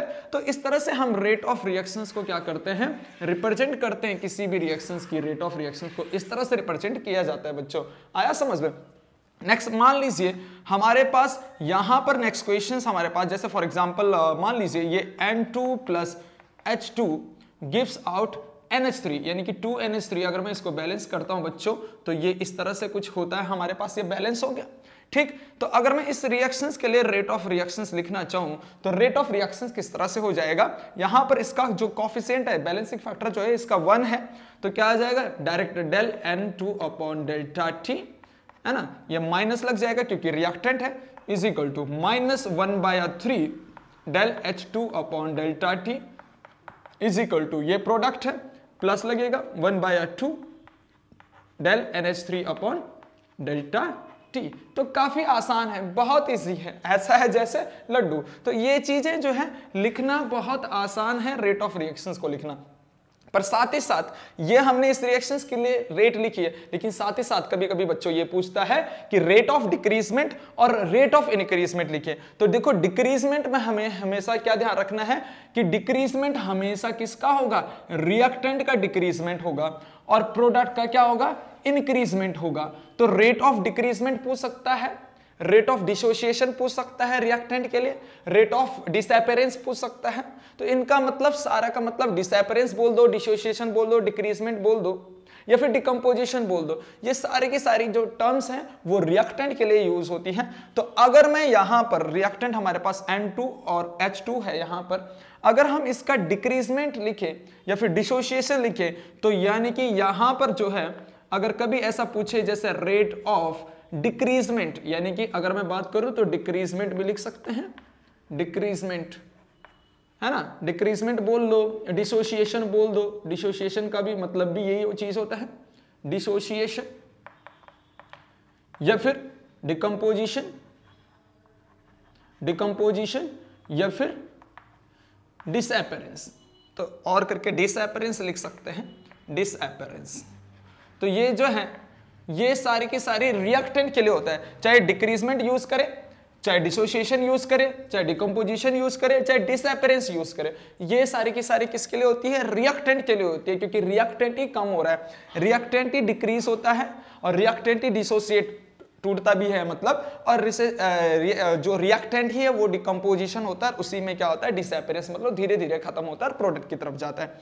तो इसके लिए रेट कैसे लिखें, इस रिएक्टेंट के लिए कैसे लिखें रेट, तो रेट जैसे यहां पर हमारे पास रिएक्टेंट N2 और H2 है, तो मान लीजिए हम यहां पर जो है H2 के लिए डिसअपेरेंस लिख रहे हैं या फिर N2 के लिए डिसअपेरेंस लिख रहे हैं, तो N2 के लिए डिसअपेरेंस कैसे लिखा जाएगा, यानी कि रेट ऑफ डिसअपेरेंस, यानी कि हम यहां पर लिखेंगे rate of disappearance of N2। तो N2 के लिए कैसा लिखा जाएगा, सिंपल, यही जो जितनी भी चीजें यानी कॉफिशिएंट फैक्टर हट जाते हैं, कॉफिशिएंट फैक्टर हट जाते हैं डिसअपेरेंस में, तो क्या आ जाएगा ये del N2 upon delta T minus. ठीक है, ऐसे अगर मैं रेट ऑफ डिसअपेरेंस H2 के लिए लिखूं तो ऐसे रेट ऑफ डिसअपेरेंस ऑफ किसके लिए, H2 के लिए। तो H2 के लिए किस तरह से आ जाएगा, जो ये 3 है यानी कॉफिशिएंट है वो अपॉन में आ जाता है बच्चों, यानी कि क्या आ जाएगा minus 1/3 del H2 upon delta T, ऐसा आ जाता है।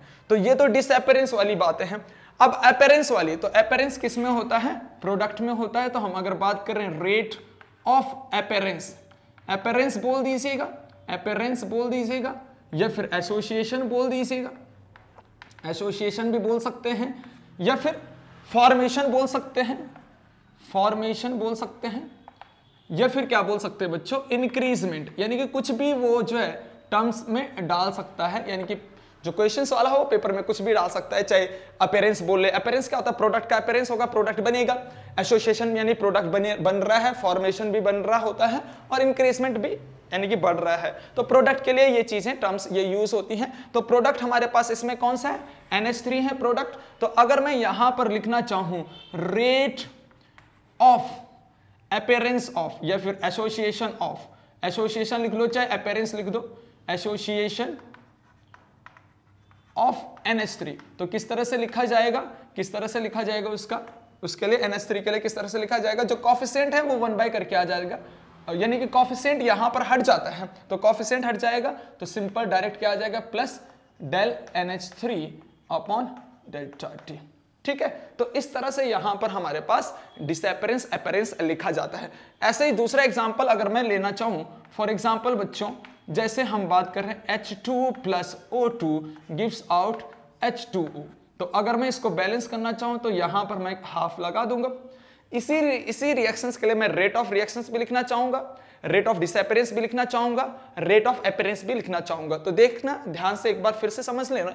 तो जैसे हम अगर इस रिएक्शंस के लिए रेट ऑफ रिएक्शंस लिखना चाहें तो रेट ऑफ रिएक्शंस क्या हो जाएगा, ये इसके जो H2 के आगे जो है कॉफिशिएंट 1 है, तो 1/1 का मतलब 1 ही होगा, सिंपल क्या लग जाएगा, minus del H2 upon delta T is equal to, यहां पर क्या है कॉफिशिएंट हाफ है 1/2 है ना, तो 1/2 क्या आएगा, 1 के नीचे आएगा, यानी कि हाफ क्या आएगा, 1 के नीचे आएगा, तो वो ऊपर चला जाएगा, यानी कि क्या हो जाएगा, जैसे हम अगर लिखना चाहें -1 अपॉन 1/2 इस तरह से लिखें, तो 1/2 का जो 2 है वो ऊपर चल जाएगा, यानी कि डायरेक्ट हम क्या लिख सकते हैं यहां पर बच्चों 2, यानी कि ये माइनस तो लगेगा 2 del O2 upon delta T is equal to, यहां पर क्या है प्रोडक्ट है तो प्रोडक्ट के लिए प्लस लगेगा, कॉफिशिएंट 1 है तो क्या लगेगा del H2O upon delta T यहां पर हमारे पास लग गया है। तो ये चीजें तो हमने क्या लिखा है, rate of reactions. Rate of reactions में कॉफिशिएंट भी आता है, यानी कि रेट ऑफ रिएक्शंस में जो बैलेंसिंग कॉफिशिएंट है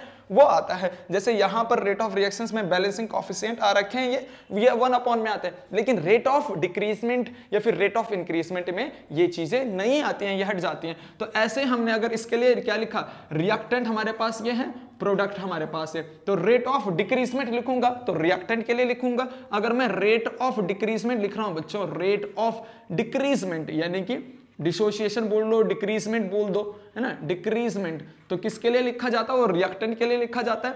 सबसे पहले अगर मैं बात कर रहा हूं डिक्रीजमेंट ऑफ किसके लिए, कौन से रिएक्टेंट के लिए, H2 के लिए। सबसे पहले हम बात कर रहे हैं H2 के लिए, तो इसके लिए किस तरह से लिखा जाएगा, तो कैसे लिखा जाएगा, यहां पर H2 के लिए जो है डिक्रीजमेंट क्या लिखा जाएगा, जो बैलेंसिंग वाला होता है उसको हट जाता है, यानी कॉफिशिएंट हट जाता है।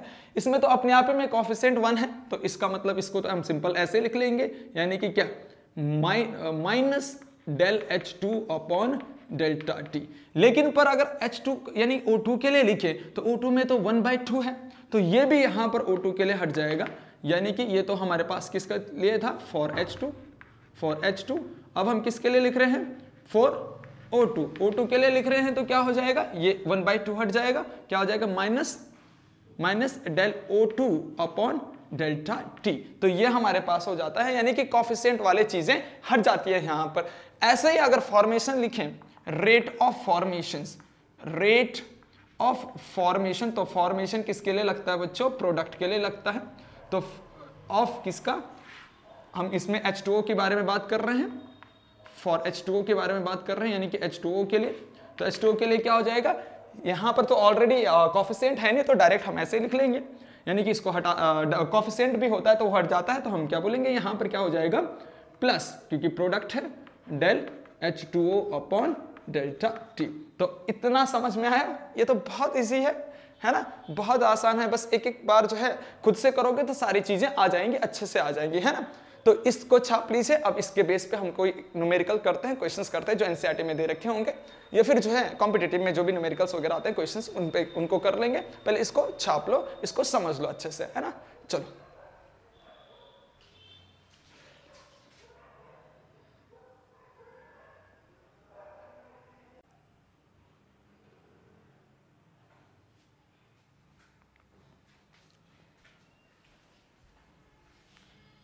तो जैसे ये क्वेश्चन दे रखा बच्चों हमारे पास, क्वेश्चन है हमारे पास the concentrations of NO increase by 1.5 m। m का मतलब होता है यहां पर मोलरिटी, है ना। ये इतना जो है इतना कंसंट्रेशन इसका इंक्रीज हो रहा है इन 10 सेकंड, यानी कि हमारे पास कंसंट्रेशन में इंक्रीजमेंट दे रखी है और टाइम दे रखा है 10 सेकंड। देन कैलकुलेट, और कैलकुलेट हमारे पास पूछ रखा है सबसे पहले रेट ऑफ रिएक्शंस निकालिए, दूसरा बोल रहा है rate of association of H2O, और तीसरा बोल रहा है rate of dissociation of NH3 and O2।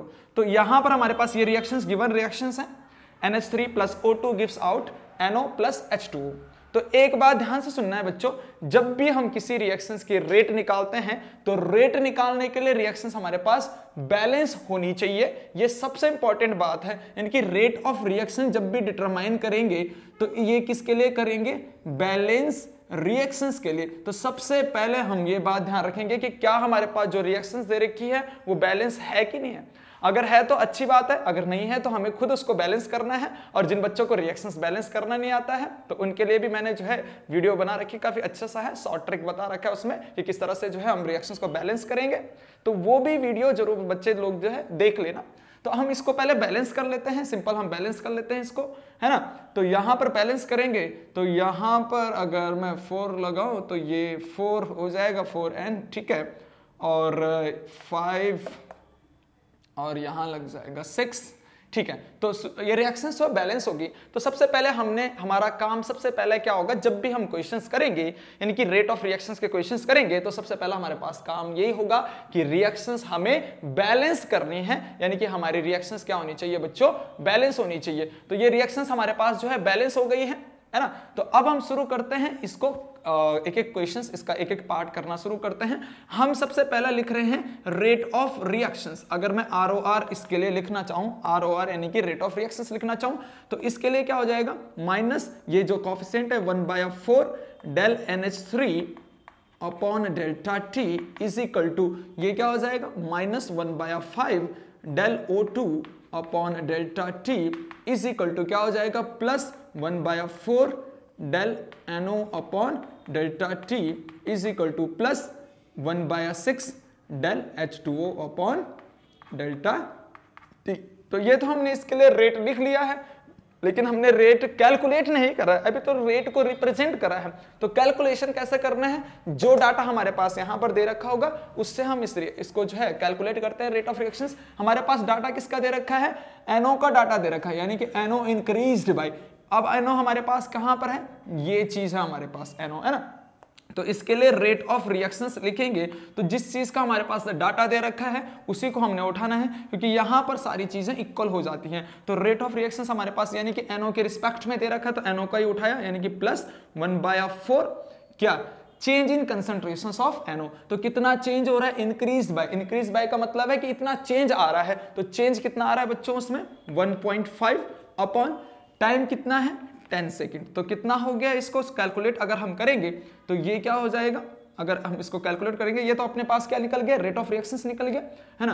तो ये क्या हो गया, अपने पास क्या हो गया, ये 0.15 डिवाइडेड बाय 4, ये अपने पास क्या निकल गया, रेट ऑफ रिएक्शंस निकल गया। अगर इसको पूरा भी कैलकुलेट करोगे तो आप कैलकुलेट कर लेना। तो यहां पर क्या निकल आएगा, यहां पर क्या निकल जाएगा हमारे पास रेट ऑफ रिएक्शंस, और रेट ऑफ रिएक्शंस कितने, मोल पर लीटर पर सेकंड में हमारे पास यहां पर क्या निकल आया, ये रेट ऑफ रिएक्शंस निकल आया। अब हम दूसरा क्वेश्चंस करेंगे, यानी कि दूसरा पार्ट करेंगे। तो दूसरा पार्ट क्या है, रेट ऑफ क्या, एसोसिएशन, यानी कि एसोसिएशन यानी कि प्रोडक्ट के बारे में डिस्कस करता है, और प्रोडक्ट के लिए रेट ऑफ एसोसिएशन दे रहा है। तो एसोसिएशन क्या, यानी कि H2O का, तो हम उसी को जो है करने जा रहे हैं, यानी कि दूसरा है रेट ऑफ एसोसिएशन, अभी मैंने बताया था किस तरह से हमें एसोसिएशन करना होता है। रेट ऑफ एसोसिएशन किसका, H2O का जो है एसोसिएशन करना है, तो उसको रेट ऑफ एसोसिएशन किस तरह से लिखेंगे H2O का, यानी कि हम बोलते हैं जो एसोसिएशन वाला होता है या फिर डिसोसिएशन वाला होता है उसमें कॉफिशिएंट वाले फैक्टर्स चीजें हट जाती है, तो ये कॉफिशिएंट हट गया तो ये चीजें अपने आप में क्या आ गया प्लस डेल, सिंपल क्या रह जाएगा del H2O upon delta T। तो हम इसी को जो है निकालेंगे, तो इस चीज को अगर निकालेंगे तो इस चीज को निकालने के लिए हम किस तरह से करेंगे, पहले हम जो हमारे पास डाटा आया रेट ऑफ रिएक्शंस उसी का जो है हम इक्विवेलेंट कर लेंगे इसके, क्योंकि यहीं से ये सारी चीजें निकलेगा तो हम इक्विवेलेंट करेंगे, तो हमारे पास क्या है 1/4 del NO upon delta T is equal to ये क्या है 1/6 del H2O upon delta T। तो हमें कौन सी वैल्यू चाहिए बच्चों, ये वाली वैल्यू चाहिए, यानी कि del H2O upon delta T, यानी कि हमें del H2O upon delta T चाहिए, तो 1/6 हो जाएगा इधर, यानी कि अगर इस 1/6 को हम यहाँ पर करना चाहिए तो क्या हो जाएगा, ये 1/6 इधर चल जाएगा, यानी कि ऊपर 6 चल जाएगा, 6/4 और ये क्या हो जाएगा del NO upon delta T is equal to अपने पास del H2O upon delta T, इस तरह से है ना। तो हमें अगर बात करें बच्चों तो ये वैल्यू हमारे पास, यानी कि अगर मैं इसको यहां पर सॉल्व करता हूं तो हमारे पास क्या आ गया, देखो हमारे पास क्या आ गया del H2O upon delta T is equal to क्या आ गया प्लस, यानी कि del H2O upon delta T is equal to क्या आ गया अपन लोगों के पास 6/4 del NO upon delta T। और ये वाली वैल्यू, यानी कि हमारे पास ये वाली वैल्यू पहले से थी, ये वाली वैल्यू पहले से थी, यानी कि ये वाली वैल्यू कितनी थी हमारे पास, ये देखो ये वहां पर वैल्यू थी ना हमारे पास, यानी कि ये वैल्यू अपने पास कितनी है पूरी की पूरी, यानी कि कौन सी वाली वैल्यू, ये NO अपॉन डेल्टा यानी कि T, ये वाली वैल्यू अपने पास पूरा का पूरा है, यहाँ पर रेट ऑफ रिएक्शंस के हमारे पास ये चीज, तो ये वाली वैल्यू है, इस वाली वैल्यू को हम यानी कि ये डायरेक्ट वैल्यू को हम यहां पर रख दें तो क्या हो जाएगा plus delta H2O upon delta T is equal to ये वाली वैल्यू यानी 6 टाइम्स ऑफ इस वाली वैल्यू के, यानी कि 0.15 अपॉन 4। तो हम क्या बोलेंगे, जो नया हमारे पास यानी कि जो ये फॉर्मेशन H2O का जो फॉर्मेशन हुआ है वो 6 टाइम ज्यादा हुआ है किससे, इससे, इसका हमारे पास रेट ऑफ रिएक्शंस था, यानी कि रेट ऑफ रिएक्शंस से जो है 6 टाइम ज्यादा हुआ है। तो ये हमारे पास किसका आंसर आ गया, सेकंड वाले का आंसर आ गया है रेट ऑफ एसोसिएशन या फिर रेट ऑफ फॉर्मेशन या rate of increment of product H2O, है ना। अब तीसरा भी हमने वही ऐसा ही क्वेश्चंस करना है, यानी कि क्वेश्चंस हमने जो है जैसे यहां पर क्या बोल रखा है डिसोसिएशन और NH3 और O2 हमारे पास डिसोसिएशन के लिए दे रखा है, तो इसके लिए भी सेम टू सेम ऐसा ही लिखना है जैसे, यानी कि तीसरा पार्ट अगर हम इस क्वेश्चन का करें तो यहां पर रेट ऑफ डिसोसिएशन, यानी कि हमें रेट ऑफ डिसोसिएशन निकालना है, रेट ऑफ डिसोसिएशन निकालना है, और ये डिसोसिएशन में हमारे पास यानी कि डिक्रीजमेंट किस किस के लिए निकालना है, सबसे पहला डिक्रीजमेंट हमारे पास किसका है NH3, तो NH3 के लिए निकालना है। तो NH3 के लिए अगर मैं निकालना चाहूं तो NH3 के लिए कैसे निकालेंगे, हम जो है रेट ऑफ रिएक्शन से उठाएंगे NH3 को, ये हमारे पास रेट ऑफ रिएक्शन है NH3 की, इसको इक्विवेलेंट करेंगे किसके साथ इक्विवेलेंट करेंगे, जो हमारे पास रेट ऑफ रिएक्शन के लिए डाटा दे रखा था ऑलरेडी, जो गिवन डाटा होता है हमारे पास जिसका, उसी के इक्विवेलेंट करते हैं। तो इक्विवेलेंट करा तो हमारे पास क्या हो गया, यहां पर क्या है हमारे पास देखिएगा 1/4 माइनस का 1/4 del NH3 upon delta T is equal to क्या है इसके साथ plus 1/4 del NO upon delta T।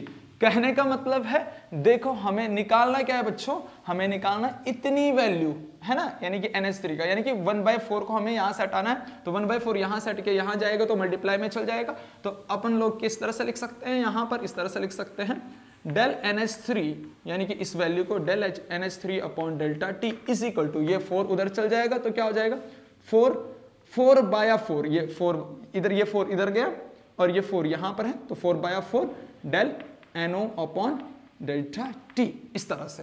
तो हम लिख सकते हैं ये वाली वैल्यू तो हमारे पास पहले से है ही, यहां पर निकाल रखे हमने, देखिए ये वाली वैल्यू, तो क्या लिख लेंगे हम लोग, डायरेक्ट लिख सकते हैं क्या del NH3 upon delta T is equal to अपने पास क्या आ गया बच्चों 4 times of rate of reactions, तो इस तरह से हमारे पास 0.15 है ना, 0.15 डिवाइडेड बाय 4 हम इस तरह से कर सकते हैं।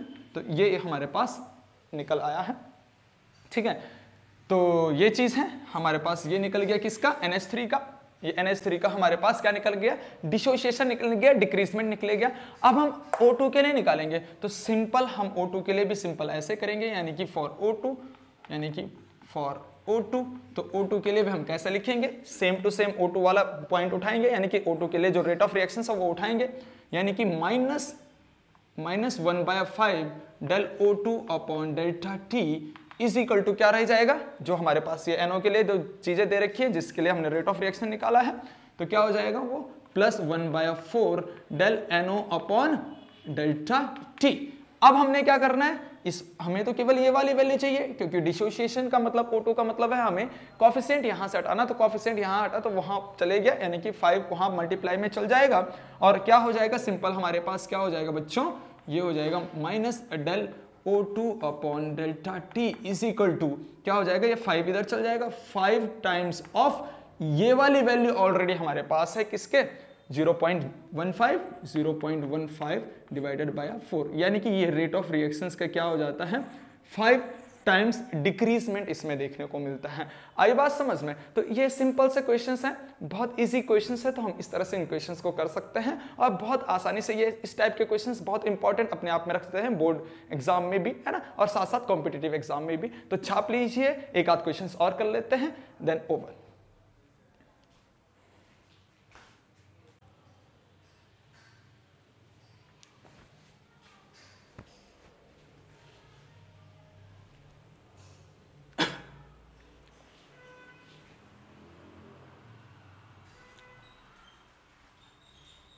ऐसे ही नेक्स्ट क्वेश्चन हमारे पास है बच्चों, N2 + 3H2 gives out NH3 यानी कि अमोनिया।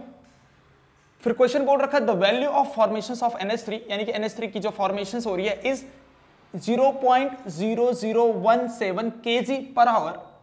देन कैलकुलेट, सबसे पहले rate of reactions, then rate of disappearance of N2 and H2 यानी कि N2 और H2 की डिसअपीयरेंस निकालनी है।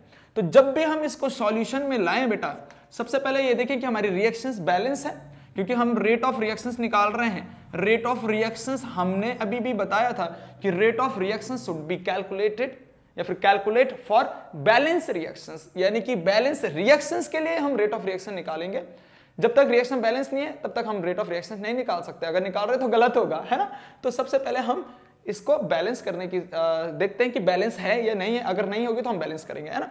तो हमारे पास रिएक्शन देखो N2, ठीक है, ऑलरेडी हमारे पास रिएक्शंस बैलेंस है, यानी कि N2 2N, ठीक है, 6 और 6 इस तरह से H हो गया, हाइड्रोजन 6 हो गया, ठीक है ना, यानी कि रिएक्शंस ऑलरेडी बैलेंस है। तो हम इसके लिए रेट ऑफ रिएक्शंस लिख लेंगे। तो रेट ऑफ रिएक्शन पहले रिप्रेजेंट कर लेंगे, इसको रिप्रेजेंट करेंगे किस तरह से, -del N2 upon delta T is equal to, ये क्या हो जाएगा, -1/3 del H2 upon delta T is equal to plus क्या, NH3 है, 1/2 del NH3 upon delta T। या हमने इसके लिए रेट ऑफ रिएक्शंस रिप्रेजेंट कर ली। अब सबसे पहले हमें ये देखना है कि डाटा हमने हमारे पास किसके लिए दे रखा है, द वैल्यू ऑफ फॉर्मेशन यानी कि इसके लिए डाटा दे रखा है, NH3 के लिए हमें डाटा दे रखा है, फॉर्मेशन वाला डाटा दे रखा है, वो कितना है, इज इतना। तो ये हमारे पास मास है और पर आवर मतलब टाइम हमारे पास 1 घंटा दे रखा है ना, टाइम जो है 1 आवर दे रखा है और मास इतना दे रखा है। तो हम पहले ये लिख लेंगे कि मास ऑफ NH3 हमारे पास दे रखा है बच्चों, कितना दे रखा है, 0.0017 kg, ठीक है। जहां पर टाइम हमारे पास दे रखा है कितना, 1 आवर का मतलब होता है 3600 सेकंड। टाइम तो हमने सेकंड में कर लिया, लेकिन अगर मैं बात करूं यहां पर NH3, तो ये जो चीज होता है del NH3, तो ये कंसंट्रेशन होता है। तो कंसंट्रेशन तो हमारे पास गिवन में नहीं है, और कंसंट्रेशन यानी कि मोलरिटी की जो फॉर्मूला होता है हमारे पास, मोलरिटी यानी कि कंसंट्रेशन, मोलरिटी बोलो चाहे कंसंट्रेशन बोलो, इसका जो फॉर्मूला होता है मोल अपॉन वॉल्यूम होता है। तो वहां से हम पहले इसको जो है कंसंट्रेशन निकालेंगे। जहां पर वॉल्यूम नहीं होता है वहां पर वॉल्यूम हम 1 लीटर लेके चलते हैं बच्चों। तो सबसे पहले इसका मोल निकालेंगे। तो मोल कैसे निकालेंगे, N कैसे निकालेंगे, गिवन मास किसमें होना चाहिए, गिवन मास किस में हो जाना चाहिए, ग्राम में, और यहाँ पर मास किस में दे रखा हमारे पास, केजी में। तो इसको ग्राम में अगर कन्वर्ट करेंगे तो क्या कर देंगे, इसको डिवाइडेड बाय 1000 कर देंगे, और डिवाइडेड बाय सॉरी इसको केजी को अगर ग्राम में करना है तो इंटू 1000 कर देंगे, इंटू 1000 करेंगे तो कितना हो जाएगा, ये 1.7 ग्राम हमारे पास क्या आ जाएगा, गिवन मास, है ना। यानी कि अगर मैं पहले मोल का फॉर्मूला लिखूं तो मोल फॉर्मूला होता है given mass upon molar mass, है ना। तो सबसे पहले इसका मोल निकालेंगे, n is equal to given mass कितना हमारे पास, देखो ये तो मास किसमें है, मास किसमें है, केजी में। तो हमने जब भी मोल निकालते हैं तो मास, गिवन मास किसमें होना चाहिए, क्योंकि मोलर मास हमारे पास ग्राम में होता है, इसलिए ग्राम गिवन मास भी ग्राम में होना चाहिए। ये केजी को ग्राम में बदलने के लिए क्या करना पड़ेगा, इंटू 1000 करना पड़ेगा, इंटू 1000 करोगे तो क्या हो जाएगा, पॉइंट इधर से इधर चल जाएगा, यानी कि क्या हो जाएगा 1.7 ग्राम, यानी कि इतना केजी का 1.7 ग्राम हो गया। और ये तो ग्राम हो गया किसका, given mass upon molar mass, molar mass NH3 का, NH3 का मोलर मास कितना होता है बच्चों, 17। तो हमारे पास क्या निकल आया, इसके मोल निकल गए कितना, 0.1 मोल निकल आया बच्चों, ठीक है ना। यानी कि मोल n की वैल्यू तो हमारे पास 0.1 आ गया। और मैंने अभी बताया वॉल्यूम जहां पर नहीं दिया होता है या फिर मेंशन नहीं होता तो वहां पर हम 1 लीटर लेते हैं, क्योंकि कंसेंट्रेशन या मोलरिटी पर लीटर के रिस्पेक्ट में आती है। तो हमारे पास अगर ये मोल आ गया तो मोलरिटी कैसे निकालेंगे, यानी कंसेंट्रेशन कैसे निकालेंगे, मोल अपॉन वॉल्यूम। मोल हमारे पास कितने आ गए बच्चों, मोल कितने आ गए 0.1 अपॉन वॉल्यूम कितना है 1 लीटर। तो अपने पास मोलरिटी यानी कि कंसेंट्रेशन, मोलरिटी बोलो चाहे कंसेंट्रेशन बोलो, बात एक ही है, कितना आ गया 0.1।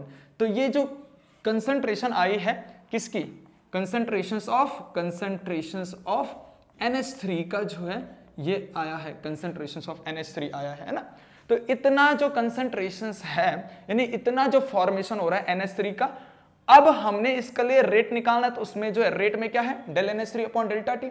NH3 के लिए रेट निकालेंगे, यानी कि रेट ऑफ रिएक्शंस हमारे पास क्या है, rate of reactions is equal to क्या है, ये पूरा का पूरा आपस में क्या इक्वल में है, तो ये भी सारा का सारा हम क्या लिख लेंगे इसके लिए, यानी कि रेट ऑफ रिएक्शंस NH3 के रिस्पेक्टिवली क्या है 1/2, यानी कि प्लस 1/2 प्लस 1/2 क्या है, del NH3 upon delta T, ठीक। अच्छा, डेल NH3 यानी कि चेंज इन कंसेंट्रेशन हमारे पास आ रखा है 0.1, तो कंसेंट्रेशन हमारे पास यहां पर आ रखा है 1/2, इसका जो डेल NH3 हमारे पास 0.1 आ रखा है। और टाइम अपने पास कितना दे रखा है बच्चों, टाइम है हमारे पास यानी कि 1 आवर था, यानी कि 3600 सेकंड, यानी 3600 सेकंड, 3600 सेकंड ये टाइम हो गया। अगर इसको कैलकुलेट करेंगे तो कैलकुलेट किस तरह से हमारे पास होगा, rate of reaction is equal to, इसको हम क्या मान सकते हैं, इसको अगर हम क्या मान लें 10 to the power -1 10 to the power -2 कर लेंगे तो ये हो जाएगा 10 into 10 to the power -2 divided by 2 into 3600 ये हो जाएगा।